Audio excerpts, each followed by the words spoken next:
A mother and her son were driving down the highway, when suddenly an unknown object shattered the windshield, just as the two were wondering what had happened.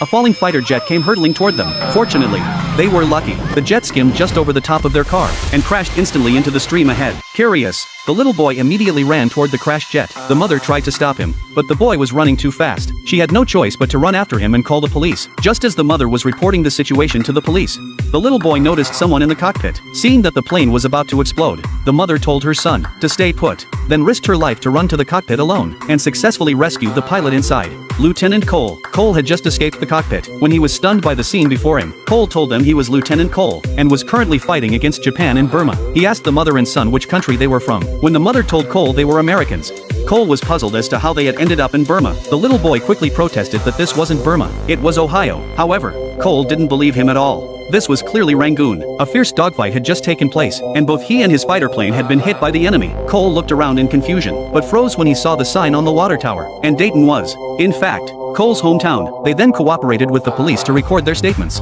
Through their conversation, it was revealed that the woman was actually the little boy's stepmother, while Cole had been locked up in a hospital as a mental patient. The kind-hearted little boy pretended to be thirsty and went to buy water, but secretly slipped into the pilot's hospital room. He sincerely asked the pilot about Cole's background, and even told him about the police's plan to secretly detain him. Upon hearing this, the pilot was both furious and agitated. He grabbed the boy by the collar, which frightened the boy. To apologize, Cole gave the boy a piece of chocolate, and said that before every mission, his wife would give him chocolate as a good luck charm. Just as they were becoming friends, the police arrived to take Pilot Cole away. Seeing this, Cole quickly blocked the door, and frantically told the boy that Sheriff Simon was his close friend, who could verify his identity. After saying this, Pilot Cole let go of the door, and was injected with a sedative by a doctor. He could only pin his hopes on the boy. On the way home, the boy repeatedly begged his stepmother to go find Sheriff Simon, whom the pilot had mentioned. But how could his stepmother possibly believe such nonsense? The boy produced the discontinued chocolate bar, and she immediately turned the car around and headed for the police station. Before long, mother and son arrived at the station, but the officer on duty told them there was no Sheriff Simon on the force. Just as the stepmother was talking to the officer,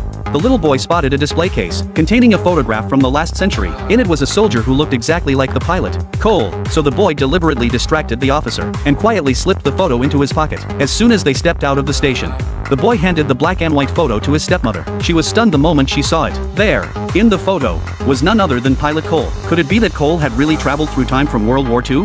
Meanwhile, a mysterious organization received word. They rushed to the scene immediately to investigate, cordoned off a 10-mile radius, and evacuated the residents within the area. The commander then took out a scanner, attempting to search for clues within the rift in the sky. But the female agents said they had already conducted research. The answer lay not in the rift, but in the pilot himself. However, just as the female agent arrived at the hospital, Pilot Cole woke up from anesthesia, and spotted the female